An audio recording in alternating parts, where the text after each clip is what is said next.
இன்று இரண்டாவதாக ஆய்வுப்பணிக்கு வந்திருக்கிற இடம் கன்னியாகுமரி மாவட்டம் வேர்க்கிளம்பி அருகே உள்ள மாறன் கோணம். இந்த பகுதி, இந்த இடம் கல் எடுத்திருக்கு. கல்லை வெட்டி எடுத்த இடம். அவ்வளவு கருங்கல் கடினப்பாறையாக இருக்குது. அந்த கல் எடுத்த குழியை மண்ணை போட்டு மூட்டி நிரப்பியிருக்காங்க. எல்லாம் அந்த குழி இருந்த இடத்த மண்ணால் மூடியிருக்காங்க. இதெல்லாம் முதல் ஸ்கேன் நடக்குது. இது தண்ணி வர வாய்ப்பே இல்லாத இடம். ஆனாலும் அவங்க விருப்பத்துக்காக இதில் ஸ்கேன் செய்து அந்த உண்மையை நிரூபிக்கிறதுக்காக அந்த ஸ்கேன் நடந்துகிட்ருக்கு.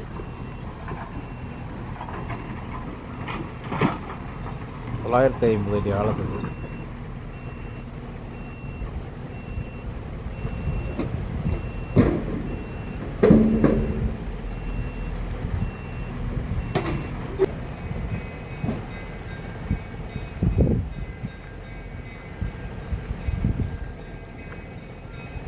அந்த முதல் ஸ்கேனில் பாயிண்ட் அமையலை.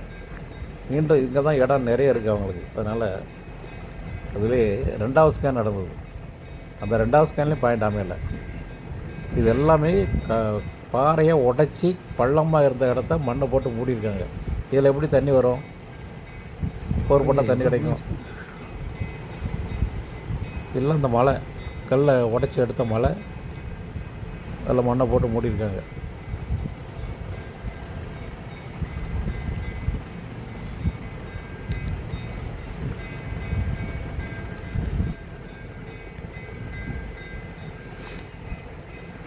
ரெண்டு ஸ்கேனும் 950 அடிக்கு ஸ்கேன் செய்து பார்த்ததில் தண்ணி இல்லை அப்படின்னு ரிப்போர்ட் வந்திருக்கு.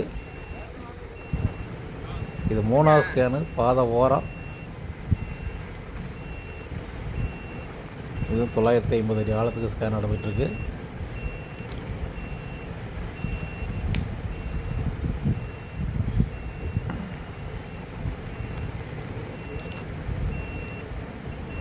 இதில் ஒரே ஒரு இடம் 30 அடியிலேருந்து 60 அடிக்குள்ளே ஒரு ஈரம் சகதி அந்த மாதிரி ஒரு சின்ன சுமாரான ஒரு வாட்டர் பாடி அதில் ஸ்கேன் நடந்துட்டு. இது மாறன் கோணத்துலேயே இது வேறு ஒரு இடம். இதில் ஒரே ஒரு ஸ்கேனு.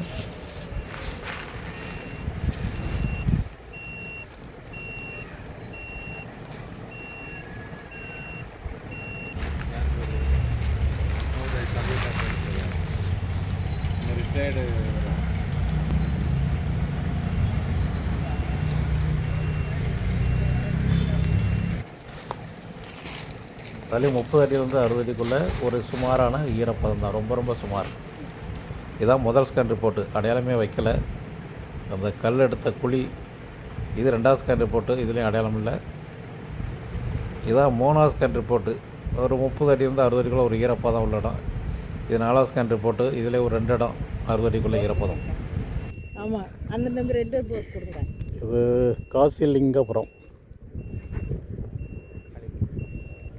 சிங்கத்தாக்குறிச்சிக்கும் வடக்கு காரசேரிக்கு இடையில் உள்ள ஊர்.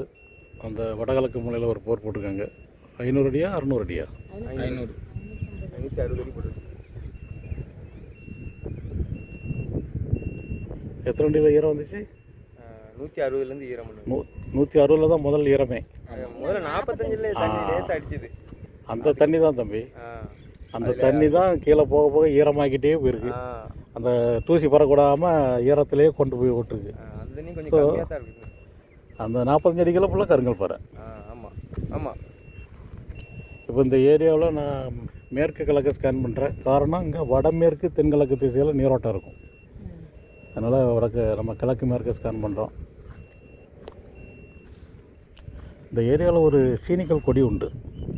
அவர் தோட்டத்துக்கு நேராக தென்கிழக்கில் அப்படியே போங்க, சீனிக்கல் கொடி. இங்கே யாருக்காவது நல்லா ஓடுதா? இந்த எல்லாமே தண்ணி பரவாயில்ல. கிணறு பூராமே நல்லா தண்ணி தான்.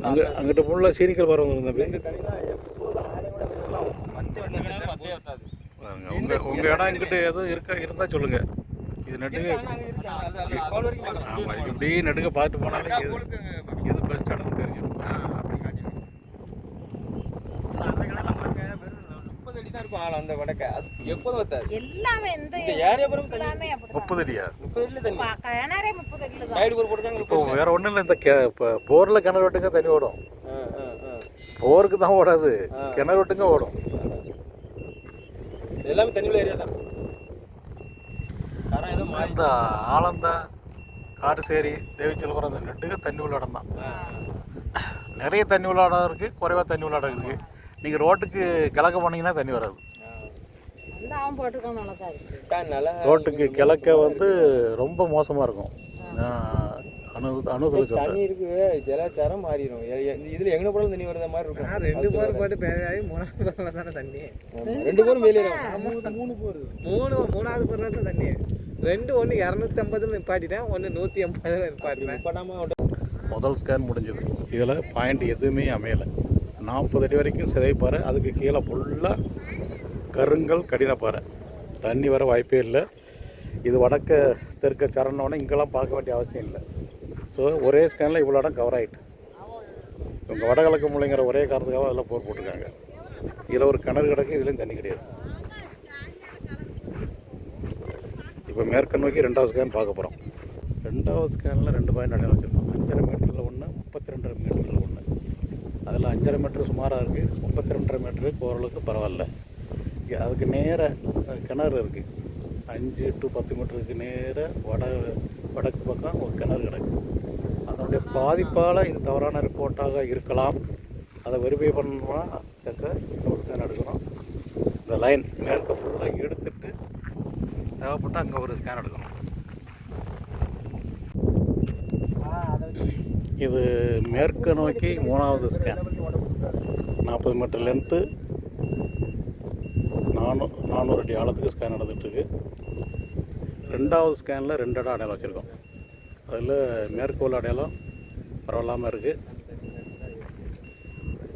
அந்த கிணத்து பாதிப்பாக தவறான ரிப்போர்ட்டாக இருக்கலாமான்னு ஒரு சந்தேகம் இருக்குது. அந்த சந்தேகத்தை அதுக்கு நேர தெற்க ஒரு ஸ்கேன் எடுத்தால் சரியாக போயிடும், சந்தேகம் தீர்ந்துடும்.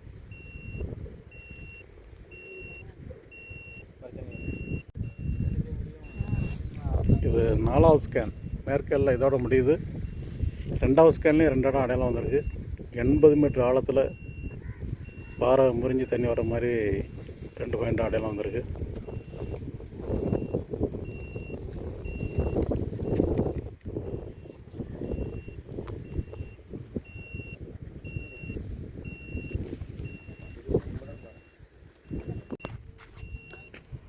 இது 5வது ஸ்கேன். அதாவது 2வது ஸ்கேனில் 2 பாயிண்ட் அடையாளம் வச்சுருக்கோம். இது வரைக்கும் பார்த்த 4 ஸ்கேனில் 2வது ஸ்கேன் பாயிண்ட்டு 25வது மீட்டரில் வச்ச அடையாளம் தான் நல்லா பெஸ்ட்டாக இருக்குது. ஒரு சந்தேகம், அதாவது அங்கிட்டு கிணறு இருக்குது பக்கத்தில், பைப் லைன் ஒன்று கிராஸ் ஆகுது. ஸோ அந்த எஃபெக்ட்னால அது தவறான ரிப்போர்ட் வந்திருக்குமோன்னு ஒரு டவுட்டு. அதை கிளியர் பண்ணுறதுக்காக ரொம்ப தூரம் தள்ளி இது தெற்கு ஓரத்தில் இந்த ஸ்கேன் நடந்துகிட்டு இருக்கு. அதே பாயிண்ட் இங்கே வரணும். ஏன்னா இந்த ஏரியாவில் சரம் வந்து வடமேற்கு தென்கிழக்கு தான். அது ஒரிஜினல் ரிப்போர்ட்டு, ஒரிஜினலான வாட்டர் பாடி அப்படின்னா அந்த சரம் இங்கே வரணும். அங்கே 4வது ஸ்கேனில் ரொம்ப சுமாரான ஒரு பாயிண்ட் தான் அடையாளம் வச்சுருக்கோம். அது வந்து போர்வலுக்கு பெருசாக பிரயோஜனப்படாது.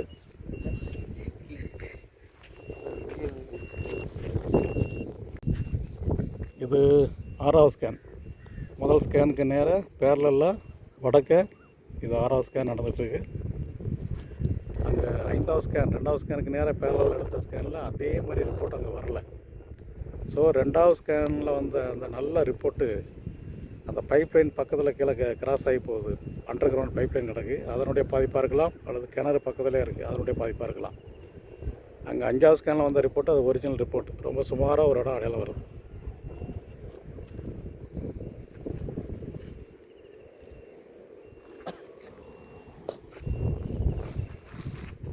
எடுத்த 6வது ஸ்கேனில் பாயிண்ட் அமையலை. ஸோ 1வது ஸ்கேன்லையும் பாயிண்ட் அமையலை, 6வது ஸ்கேன்லையும் பாயிண்ட் அமையலை. இந்த வடக்கு தெற்க இந்த பக்கத்தில் இந்த வடகிழக்கு மூலை, அங்கே தென்கிழக்கு மூலையில் இங்கே எங்கேயும் போர் போட்டுறக்கூடாது. இதில் தான் அவங்க 8 இன்ச்சு சைஸ் போர் போட்டிருக்காங்க. 500 அடியாமா 550 அடி ஆழம் போர் போட்டிருக்காங்க. இதில் 40 அடி பைப் வரைக்கும் ஒன்றும் இல்லை. இதில் தண்ணி இல்லைங்கிற ரிப்போர்ட்டு இந்த போருக்கு சரத்தில் வடக்கு தெற்கு சரம் இல்லைன்னு தான் ரிப்போர்ட் வந்திருக்கு. காசிலிங்கபுரம் முதல் ஸ்கேன் ரிப்போர்ட் அவங்க போர்வெல் போட்ட இடம் இது அடையாளம் இல்லை.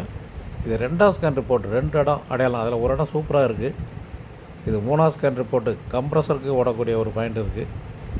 4வது ஸ்கேன் ரிப்போர்ட்டு இதுவும் ஓரளவுக்கு கம்ப்ரஸருக்கு ஓடும். 5வது ஸ்கேன் ரிப்போர்ட்டும் ஓரளவுக்கு கம்ப்ரஸர் ஓடக்கூடிய ஒரு பாயிண்ட் இருக்குது. இது 6வது ஸ்கேன் ரிப்போர்ட் எகைன் போர்வெல் பக்கத்தில். இதில் ஒன்றும் அடையாளம் இல்லை. இந்த காசிலிங்கபுரம் இடத்துல அவங்க வடகிழக்கு மூலை அப்படிங்கிற ஒரே காரணத்துக்காக தேங்காயை கம்பை உருட்டி ஒரு போர் போட்டிருக்காங்க. 550 அடி ஆழம். அதில் தண்ணி இல்லை. அதுக்கு 2 புறமும் ஸ்கேன் பண்ணி பார்த்ததுலேயும் தண்ணி இல்லை என்ன ரிப்போர்ட் வந்திருக்கு. 2வது ஸ்கேனில் நிறைய தண்ணி இருக்க மாதிரி இருக்குது. ஆனால் என்ன சந்தேகம்னா பக்கத்தில் இது இருக்குது, பைப் லைன் இருக்குது, கிணறு இருக்குது. அதோடைய பாதிப்பாக இருக்குமான ஒரு டவுட் இருக்குது. அதனால் அதை டெஸ்ட் போர்வெல் மாதிரி போட்டு உறுதி பண்ண சொல்லியிருக்கேன். 3வது ஸ்கேன் பாயிண்ட்டு ஓரளவுக்கு கம்ப்ரஸருக்கு ஓடக்கூடிய பாயிண்ட்டு தான். போர்வெல் போடும்போது ஈரம் சகதி அல்லது ஈரம் சகதி புகை இப்படி மாறி மாறி வரும். கீழப்புறம் டு கைத்தார வரைக்கும் இதே சரத்தில் பல போர்வெல் போட்டிருக்கேன். எல்லாமே 100 அடி ஆழம் அல்லது 150 அடி ஆழத்துக்குள்ளே மட்டும்தான் தண்ணி வந்திருக்கு. ஸோ இந்த ஏரியாவில் அதிகமாக ஆழம் போட வேண்டிய தேவை இருக்காது.